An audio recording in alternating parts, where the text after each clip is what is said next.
બનાસકાંઠાના યુવાનો રમતગમત ક્ષેત્રે નવી ઉડાન ભરી રહ્યા છે। ડીસા તાલુકાના કુંપટ ગામમાં યુવાનોના ઉત્સાહ અને એકતાનું સુંદર દ્રશ્ય જોવા મળ્યું। કુંપટ ગામમાં સિધળા માતાના મંદિર પાસે તળાવની પાળ નજીક આવેલા વિશાળ મેદાનમાં આજરોજ કુંપટ ક્રિકેટ આઈપીએલ લીગ દ્વારા 7 ટીમોની ભાગીદારી સાથે ભવ્ય ક્રિકેટ ટુર્નામેન્ટ યોજાયું હતું। સેન્ટ્રલ ભારત ન્યૂઝની ટીમ આજે કુંપટ મુકામે આવી છે અને અહીંયા આગળ હર રવિવારે યુવા મિત્રો ભેગા મળી અને ક્રિકેટનું સરસ મજાનું અહીંયા આયોજન કરતા હોય છે। અહીંયા તમે વિડીયોના માધ્યમથી જોઈ શકો છો। સવારે 9 વાગ્યાથી સાંજે 4 વાગ્યા સુધી સતત મેચો રમાઈ અને સમગ્ર ગામ ક્રિકેટમય વાતાવરણમાં રંગાઈ ગયું હતું। ગામના યુવાનોએ ભારે ઉત્સાહ સાથે ભાગ લીધો। ક્રિકેટના માધ્યમથી સ્વાસ્થ્ય શિસ્ત અને ટીમ વર્કનો સંદેશ આપતા યુવાનોએ મેદાનમાં નવી ઉર્જા અને જુસ્સો ભરી દીધો હતો। ટુર્નામેન્ટના પ્રારંભે ડીસા તાલુકાના ટીડીઓ જયરામભાઈ ચૌધરી, વિપુલભાઈ સાંખલા, હેમંત પંચીવાળા, તલાટી સ્મિત રાણા તેમજ કુંપટ ગામના સરપંચ બકુસિંહ સોલંકી સહિત મહેમાનોની ઉપસ્થિતિ રહી હતી।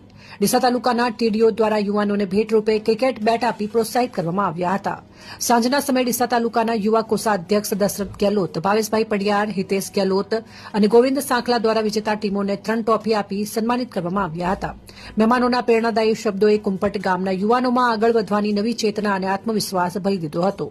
આવો પ્રયાસ ગ્રામ્ય વિસ્તારોમાં રમતગમતને પ્રોત્સાહન આપી તંદુરસ્ત અને સશક્ત ભારતના સપનાને સાકાર કરે છે। કુંપટ ગામના યુવાનો માટે આ ક્રિકેટ ટુર્નામેન્ટ નવી શરૂઆત અને નવી ઉડાન સાબિત થયું છે। અહેવાલ હિતેશ ગેહલોત સાથે પ્રહલાદસિંહ દરબાર, ગોવિંદ સાંખલા। જોતા રહો સેન્ટ્રલ ભારત ન્યૂઝ બ્યુરો। આપણે અહીંયા આગળ કેટલી ટીમો ક્રિકેટમાં ભાગ લીધો હતો? લગભગ આજે 7 ટીમોએ ભાગ લીધો હતો અને આગલા રવિવાર ને એના રવિવાર એમ લગભગ આ માસના ઠંડી જ્યારથી ચાલુ થઈ ત્યારથી લગભગ આ એક જ એવો સરસ મજાનો આખા ગામનો સમૂહમાં પ્રવાસ એવો ખેડાય કે બધા સમૂહમાં મળે ગામના અને 11 પ્લેયરની જે તે ટીમ બનાવીને વધુમાં જેટલા પ્લેયરો બને એટલી વધુ ટીમો દરેકને ઉત્સાહભેર લાભ મળે એવું સરપંચી તરફથી ઘણો બધો અમને પ્રોત્સાહન પણ છે।